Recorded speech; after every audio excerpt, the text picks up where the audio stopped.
तुकाराम महाराज देवाला हाक मारतात, देवाची आळवणी करतात. सांगू, देवाला हाक मारणारा भक्त खूप आवडतो. जो भक्त हाक मारत असेल तो देवाला खूप आवडतो. तुकाराम महाराज म्हणतात, तुम्हाला जर तुमचं कल्याण करायचं असेल या मृत्यू लोकामध्ये, तर तुम्ही देवाला हाक मारा. कशी हाक मारा? प्रेमाने मारा, लोभाने मारा, मोहाने मारा, भयाने मारा, अट्टहासाने मारा, तर देवाला हाक मारा. मारा हाका देवा भय अट्टहासी. एक तर भयाने हाक मारा, एक तर अट्टहासाने हाक मारा. कशी हाक मारा? पण कुठपर्यंत हाक मारा? जव काळा ऐसे झाले नाही. मारा हाका देवा भय अट्टहासी. जव काळ ऐसे झाले नाही. तुकोबरायांचा प्रसिद्ध अभंग आहे बघा. एक पहा तसा एकाची दहने, सावध त्या गुन्हेकारे नवा. मारा हाका देवा भय अट्टहासी. जव काळ ऐसे झाले नाही. जोपर्यंत तुम्ही काळाच्या तावडीत जात नाही तोपर्यंत देवाला हाक मारा. कशी मारा बघा, कशी मारा, कशी मारा. तुम्ही हाक मारत राहा, एक दिवस त्याच्या कानावर हाक दिल्याशिवाय राहणार नाही. राम नाम जपते रहो जब लग घटवे प्राण. कबहुक दीन दयाल के भनक परेगी कान. कधीतरी तो ऐकल ना. एक जन्म नाही, तुकोबराय म्हणतात 100 जन्माच्या शेवटी तरी तो ऐकेल. शतएक तरी जन्माच्या शेवटी कृपाळुवा पोटी येईल दया.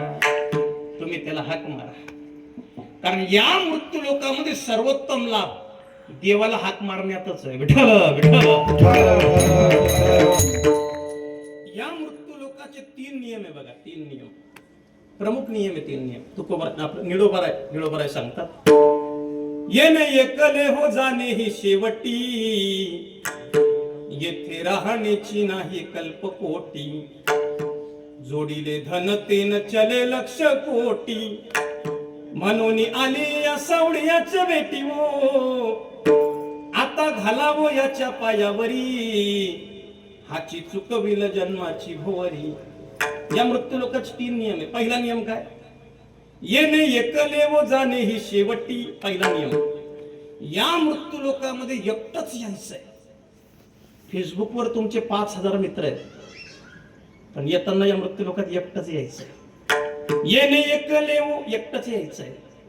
आणि जाताना किती जणांना घेऊन जायचंय? लोकांमधील 4 खांदेकरांना घेऊन जायचं. ते येतात बरं कुठपर्यंत? ते काय सोबत नाही येत. मित्र आले गोत्र जाणे, तेही स्मशानी परतले. ते स्मशानापर्यंत येतात ते फक्त, ते काय तिथपर्यंत येत नाही. माणसाला येताना एकटंच यावं लागतं, जाताना एकटंच जावं लागतं. हा मृत्यू लोकाचा नियम आहे. तुम्हाला सांगू का मायबाप? आता कथाच आपण ऐकताय. ते नारदजींनी चित्रकेतूला उपदेश केलाय. हे चित्रकेतू, या जगात कोणीच कोणाचा भाऊ नाही, कोणीच कोणाची बहीण नाही, कोणीच कोणाचा मित्र नाही, कोणीच कोणाचा शत्रू नाही, कोणीच कोणाची माता नाही, कोणीच कोणाचा पिता नाही. प्रत्येक जीव हा कर्माने बांधला गेलेला आहे आणि एकमेकाच्या संयोगामध्ये अडकलाय. तुकाराम महाराजांनी इतका गोड दृष्टांत दिला बघा.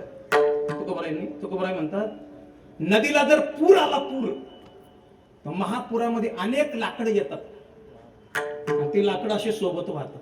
काही काळपर्यंत, विशिष्ट काळापर्यंत ते लाकडं सोबत वाहतात आणि असं वाटतं हा लाकडांचा परिवार आहे. पण पाण्याचा आवाका जेव्हा वाढतो, लाटेचा एखादी आघात होतो, लाकडं एकमेकावर आदळली की ती लाकडं एकमेकापासून इतकी लांब जातात की त्यांची परत कधी भेट होत नाही. मी लाकडांचं सांगतोय का? आपलं सांगतोय. तुकाराम महाराज म्हणतात, पुत्र पत्नी सहोदर, नाटाच्या अभंगातल्या प्रमाणे मायबाप गोतांचा पसर. पुत्र पत्नी सहोदर म्हणजे बंधू. पुत्र पत्नी सहोदर, मायबाप गोतांचा. मिळती काष्टे, काष्टे म्हणजे लाकडं, मिळती काष्टी लोटता पूर. आदडे दूर होती खल्लाडी. तसं या जगतामध्ये कोणीच कोणाचा कोण नाही, जो तो आपल्या कर्म धर्मबंधनामध्ये अडकलेला आहे. म्हणून या मृत्यू लोकाचा पहिला नियम निळोबराय सांगतात, येणे एकले व जाणे ही शेवटी. दुसरा नियम काय? येथे राहण्याची नाही कल्पकोटी. इथं एखाद्या व्यक्तीला भुसावळ जर फार आवडला आमच्या सारख्याला, आम्ही एखादी प्लॉट घेऊ, एखादी घर विकत घेऊ, इथं स्थायिक होऊ. शक्य आहे, 50-60 वर्ष करता शक्य आहे. पण एखाद्याला जर मृत्यूलोक आवडला तर तो या मृत्यूलोकात कायम स्वरूपी राहू शकत नाही. का राहू शकत नाही? हा मृत्यूलोक राहण्याच्या लायकीचा नाही. तुकाराम महाराज म्हणतात, संतांचा उपदेश आमुचे मस्तकी, नाही मृत्यूलोकी राहणेसा, नाही मृत्यूलोकी राहणेसा, नाही मृत्यूलोकी राहणेसा, नाही मृत्यूलोकी राहणेसा. संतांचा उपदेश आमुचे मस्तकी, नाही मृत्यूलोकी राहणेस. इथं कोणीच कायमस्वरूपी राहू शकत नाही. इथं काही नाही. या जगामध्ये कोणताच व्यक्ती परमनंट नाही. इथं सगळे टेम्पररी आहे. थोडं मन मोकळं बोलतो मी. परमनंट आणि टेम्पररी ही इंग्रजी शब्द आहे बघा. परमनंट म्हणजे कायमस्वरूपी आणि टेम्पररी म्हणजे तात्पुरता. माणसं इथं कंपनीत परमनंट होऊ शकतात, जगात कोणीच परमनंट होऊ शकत नाही. एक हिंदी आणि इंग्रजी मिक्स भजन आहे बघा, असं हिंदी इंग्रजी मिक्स. त्यांनी असं म्हटलंय, तेल चमेली चंदन साबुन, तेल चमेली चंदन साबुन, चाहे लगा लो सेंट, जगत में कोई न परमानेंट. तुम्हाला आवडत असेल तो साबण तुम्ही रोज अंगाला लावा. उठा उठा दिवाळी आली, तुम्हाला जो साबण आवडत असेल रोज सेंट लावा, परफ्यूम चार्लीचं. तेल चमेली चंदन साबुन, चाहे लगा लो सेंट, परफ्यूम लावा. जगत में कोई न परमानेंट. या जगात कोणी परमानेंट नाही. हे तर सगळं टेम्पररी आहे. आवागमन चला दुनिया में, जगत है रेस्टोरेंट. हे जगत म्हणजे रेस्टोरेंट आहे. मोठं हॉटेल, रेस्टोरेंट, अष्टा. जोपर्यंत खिशामध्ये नोट तोपर्यंत हॉटेलमध्ये थाट. तसं जोपर्यंत या मृत्यूलोकामध्ये प्रारब्धाचा थाट आहे तोपर्यंत तिथली वाट आहे, नाही तर सरळ स्मशानभूमीची वाट आहे. आवागमन चला दुनिया में, जगत है रेस्टोरेंट. अरे काल सभी को खा जाएगा, काल सभी को खा जाएगा, चाहे लेडीज हो या जेंट, जगत में कोई न परमानेंट. असं हिंदी इंग्रजी मिक्स भजन बनवलेलं आहे ते. कसं सांगायचा अर्थ काय? या मृत्यूलोकाचा दुसरा नियम इथं कोणीच कायम राहू शकत नाही. कोणीच नाही राहू शकत. काय नाही मुरो आले अवतार, नाही मुरो आले अवतार, नाही मुरो आले अवतार, नाही मुरो आले अवतार. हेरते पामरा जीवा किती, हेरते पामरा जीवा किती, येथे नाही मुरो आले अवतार, येथे नाही मुरो आले अवतार. हेरते पामरा जीवा किती, हेरते पामरा जीवा किती, येथे नाही मुरो आले अवतार, येथे नाही मुरो आले अवतार. एका चालीत आकाश दिसलं मला. मधुर चाल. या जगात कोणीच परमनंट राहू शकत नाही. हा मृत्यू लोकाचा दुसरा नियम झाला. आणि तिसरा नियम कोणता आहे? जोडीले धन तेन चले लक्ष कोटी. तुम्ही कितीही जमा करून ठेवा, मग तो व्यापारी असो, तो शेतकरी असो किंवा कीर्तनकार असो, कोणी किती गोळा, आम्ही बी किती गोळा करून ठेवा, जोडीले धन तेन चले लक्ष कोटी. धन जोडण्याकरता लोक काय काय नाही करत. म्युच्युअल फंड मध्ये SIP, monthly 10,000, lump sum investment 2 lakh, कमी सांगितलं. गोल्ड इन्व्हेस्टमेंट, शेअर मार्केटला ट्रेडिंग अकाउंट, स्टॉक मार्केटमध्ये प्लॉट खरेदी विक्री, मुंबईला प्लॉट, नगरला प्लॉट, सगळीकडे पैसाच पैसा, अफाट संपत्ती. काही लोकांना हेच माहिती नाही त्यांचा नेमका आकडा किती संपत्ती, अफाट सपाट संपत्ती. पण इतकं जोडलं तरी जोडिले धन ते न चले लक्ष कोटी. नाही जात, नाही जात. हे जर या मृत्यूलोकाचं वास्तव आहे तर या वास्तवातून एकच सिद्धांत घेण्यासारखा आहे. तो सिद्धांत म्हणजे इथून प्रत्येकाला जावं लागणार. हा योग्य सिद्धांत. हो. जो व्यक्ती लक्षात ठेवतो ना मला इथून जायचंय, तो व्यक्ती आसक्तीपासून निर्माण होणारं दुःख कधी भोगत नाही. परमपूजनीय श्रद्धेय डोंगरेजी बाबांचं एक वाक्य आहे बघा. डोंगरे बाबांचं असं वाक्य आहे, खूप मोठे कलियुगातले, त्यांना शुभदेव मुनी म्हणायचे, भागवत स्वरूप होते. ते म्हणायचे संसार में कुछ टूट जाएगा, संसार में कुछ फूट जाएगा, और टूटने फूटने से जो बच जाएगा वो छूट जाएगा. असं आहे. या सर्व माझ्या बोलण्याचा इत्यर्थ आणि सिद्धांत असा आहे, इथून प्रत्येकाला जावं लागतं. मग तो जीव असो त्याला पण जावं लागतं, मग तो देव असो त्याला पण जावं लागतं, आणि तो साधू असला काहीतरी पण त्याला जावं लागतं. जीवाला पण जावं लागतं. उदंडची झाली जन्मोनिया मेले, होनिया गेले रावरंक. तो जीव राजा असो किंवा रंक असो त्याला सुद्धा जावं लागतं. बरोबर. देवाला सुद्धा जावं लागतं. येथे नाही उरू आले अवतार, येरते पामर जीव किती. आणि संत महात्म्यांना पण जावं लागतं, किती मोठा संत असू द्या. दिगंबर विभूती का असे नका ते, पण ते सुद्धा गेले की नाही? ते राहिले का?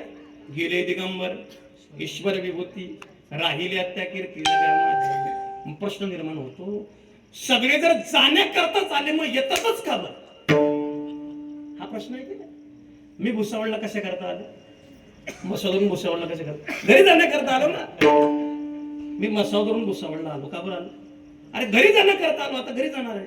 मग जायचंच होतं तर आलो का बरं? आता याचं उत्तर खूप अवघड आहे. मनाला लागून जाईल. तुम्ही जर उत्तर दिलं ना मनाला लागून जाईल. एवढंच मला तुम्ही कीर्तन करण्याकरता आले, कुठे बोललं का? सांगायचा अर्थ काय मला, एखादा व्यक्ती जर जाण्याकरताच आलेला आहे असं वाटत असेल तर त्याच्या येण्यामध्ये काहीतरी कारण असतं. जर जीव जाण्याकरताच आलाय तर मग येण्यामध्ये काहीतरी कारण आहे. शास्त्राचं असं मत आहे बाबा, पांडुरंग बाबा, शास्त्र असं म्हणतो, प्रयोजन मनुद्दिश्य न मंदोपी प्रवर्तते. ऐक ना, मूर्खातला मूर्ख व्यक्ती सुद्धा प्रयोजन असल्याशिवाय कशात प्रवृत्त होत नाही. आम्ही तर पेटा बांधणार आहे. अर्थ याचा सांगण्याचा असा आहे की काहीतरी प्रयोजन आहे. मग देव काय येतो, जीव काय येतात आणि संत काय येतात? हे काय वाक्यात बोलतो बघा. जीव प्रारब्ध भोगण्याकरता येतो, भगवान धर्म रक्षणाकरता येतात, आणि संत महात्मे पुरुषार्थ करण्याकरता येतात.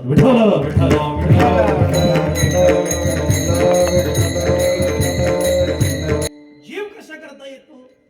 तर जीव येतो प्रारब्ध भोगण्याकरता. माय बाप, थोडं मोकळं बोलतो मी, लक्ष देऊन ऐका माझं बोलणं. जीवाला जीवनामध्ये जे मिळतं, जीवनावश्यक गरजा आहेत काय माणसाच्या? भारत स्वातंत्र्य झाला ना 1947 मध्ये, तेव्हा जीवनावश्यक काय गरजा होत्या? अन्न, वस्त्र, निवारा. माझ्या जन्माच्या 10 वर्ष अगोदर म्हणजे 1980 मध्ये माणसाच्या जीवनावश्यक गरज काय होती? अन्न, वस्त्र, निवारा, आरोग्य, शिक्षण. आणि 2025 मध्ये माणसाच्या जीवनावश्यक गरज काय? अन्न, वस्त्र, निवारा, आरोग्य, शिक्षण, मोबाईल, हेडफोन, चार्जर. बाकी काय?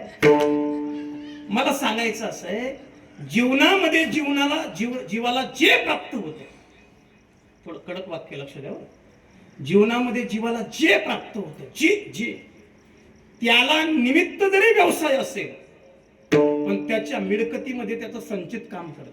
व्यवसाय निमित्त फळ देत से संचित, फळ देत से संचित, फळ देत से संचित.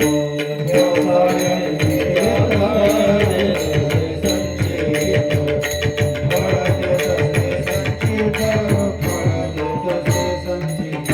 व्यवसाय निमित्त फळ देत से संचित, व्यवसाय निमित्त फळ देत से संचित, व्यवसाय निमित्त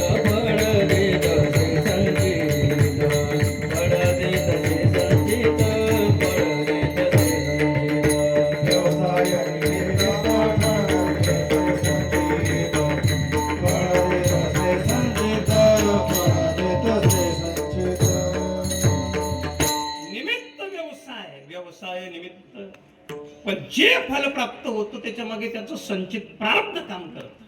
जीवाला खाण्याकरता जे अन्न मिळतं त्याच्या मागे त्याचं प्रारब्ध काम करतं. जीवाला जगण्याकरता जो मान मिळतो त्याच्या मागे त्याचं प्रारब्ध काम करतं. जीवाला व्यवहार करता जे धन मिळतं त्याच्या मागे सुद्धा त्याचं अन्न मान धन हे तो प्रारब्धाधीन, हे तो प्रारब्धाधीन, हे तो प्रारब्धाधीन. अन्न मान धन हे तो प्रारब्धाधीन, हे तो प्रारब्धाधीन, हे तो प्रारब्धाधीन. आपल्याला जे अन्न मिळतं ना, अन्न ते प्रारब्धच काम करतं. बघा, माझी आजची भाजी पोळी घुसावड मध्ये होती, ती मला इथं घेऊन आली. ज्याचं जिथं असतं शास्त्र म्हणतं यत्र स्तम तत्र नियते, त्याचं त्याला ते तिथं घेऊन जात. अन्न असेल. आमच्या गावात काय झालं, 7 वर्षापूर्वी ती आजी आणि नाथबाई भुईमुगाच्या शेंगा फोडत होत्या. आणि फोडता फोडता एक दाणा, 6 वर्षाची पोरगी होती, तो दाणा तिच्या नाकामध्ये गेला. शेंगदाणा नाकात गेला तर तो चोकअप झाला. आता तिने ते काढण्याकरता बोट घातला, आजीने बी बोट घातला, तर एकदमच मध्ये गेला, अडकून गेला. गावातल्या डॉक्टरकडे नेलं. डॉक्टर म्हटले क्रिटिकल सिच्युएशन, कोवडं कातड आहे, आम्ही काही करावं वाढावं, त्याच्यापेक्षा असं करा जळगावला जाऊन तज्ज्ञाला वेळा. जळगावला तज्ज्ञाकडे नेलं. तज्ज्ञाने हात वर केले, तुम्ही नाशिकला न्या, आपल्याकडे नाही शकत. नाशिकला न्या. नाशिकवाले म्हटले बघा आमच्या बसचे काय बात नाही, मुंबईला न्या. इकडून तिकडून पालकमंत्र्यांचा वशिला लावला, मुंबईला लागले. त्यांनी सांगितलं ऑपरेशन करावं लागेल आणि ऑपरेशन करूनच हा दाणा काढावा लागेल. मग 4 दिवसानंतर तुमचा ऑपरेशनचा नंबर आहे. त्यांनी विचार केला 3-4 दिवसाकरता परत यायचं कुठं, गावाकडं. परत मुंबईला जायचं, एवढा खर्च, एवढा प्रवास, एवढा थकवा. त्याच्यापेक्षा असं करू ना, इकडंच काहीतरी नातं गोतं काढू, कुठंतरी 2-4 रात्र काढू. मग तू सगळी फॅमिली की नाही तिकडच काहीतरी पाहिलं, गणगोत निघालं, काहीतरी तुझं राहिला गेलं. ज्या दिवशी ऑपरेशन आहे त्या दिवशी सकाळी नंबर लावण्याकरता सगळे लवकर उठले, निघायला लागले. ज्यांच्या घरी थांबले होते त्या बाईने की नाही ओवरीमध्ये गोलपाटावर मिरच्या सुकत घातल्या होत्या, रसगुल्ला चपाटा असं.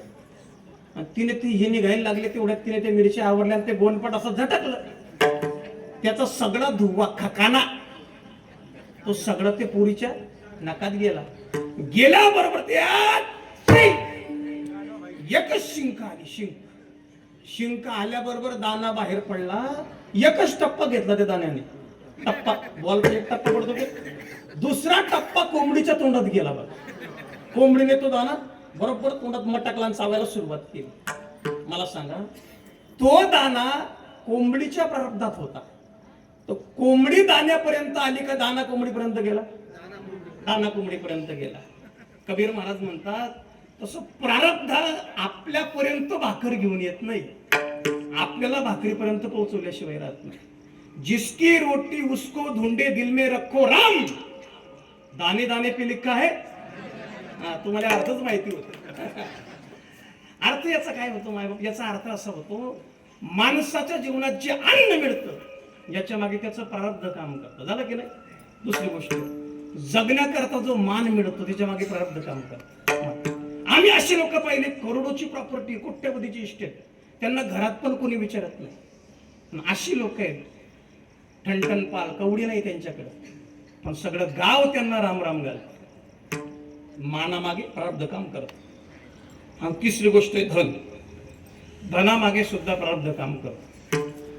एक शेतमजूर दिवसभर महाराजांच्या शेतात कापूस वेचतो, त्याला काय रोज मिळतो?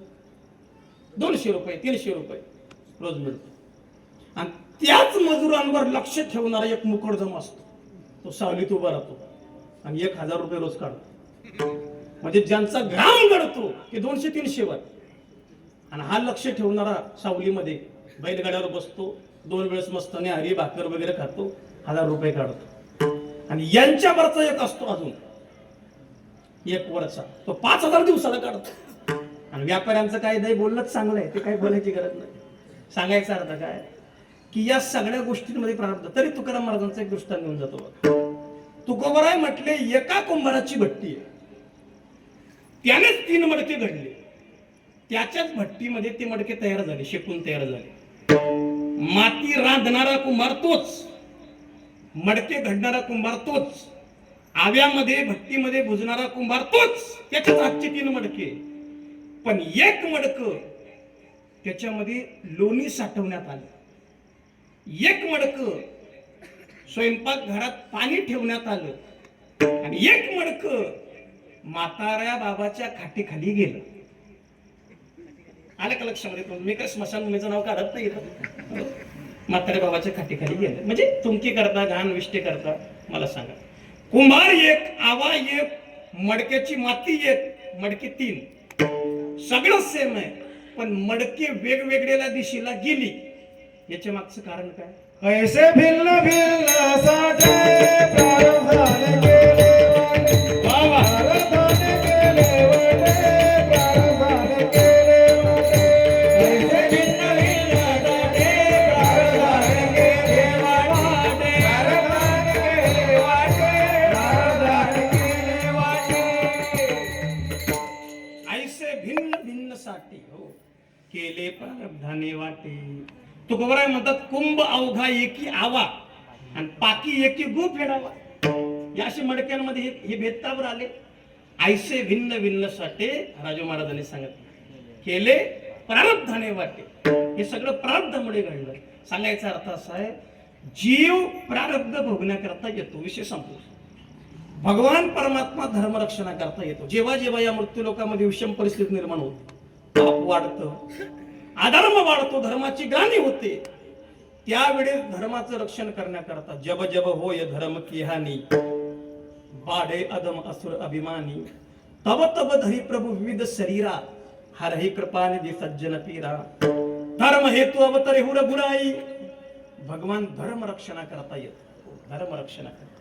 प्रत्येक ग्रंथ गीतेमध्ये हेच म्हटलंय बघा, यदा यदा हि धर्मस्य ग्लानिर्भवति भारत अभ्युत्थानम धर्मस्य तदात्मानं सृजाम्यहं परित्राणाय साधूनां विनाशाय च दुष्कृतां धर्म संस्थापनार्थाय संभवामि युगे युगे. देव धर्म रक्षणा करता येतो. ज्ञानेश्वरी पण हेच म्हणते बघा, आपुल्याचे नि कैवारे मी साकार होऊन अवतारे, मग अज्ञानाची अंधारे गिळून घाली, अधर्माची अवधी तोडी, दोषांची लिहिली फाडी, सज्जना करवी गुढी सुखाची उभवी. देव धर्म रक्षण. तुकोबरायांचे तर प्रसिद्ध अभंग आहे, तुका म्हणे धर्म संस्थापने केला नारायणे अवतार. तुका म्हणे धर्म रक्षावयासाठी देवा सह्याटी जन्म घेणे, धर्म रक्षावया अवतार घे.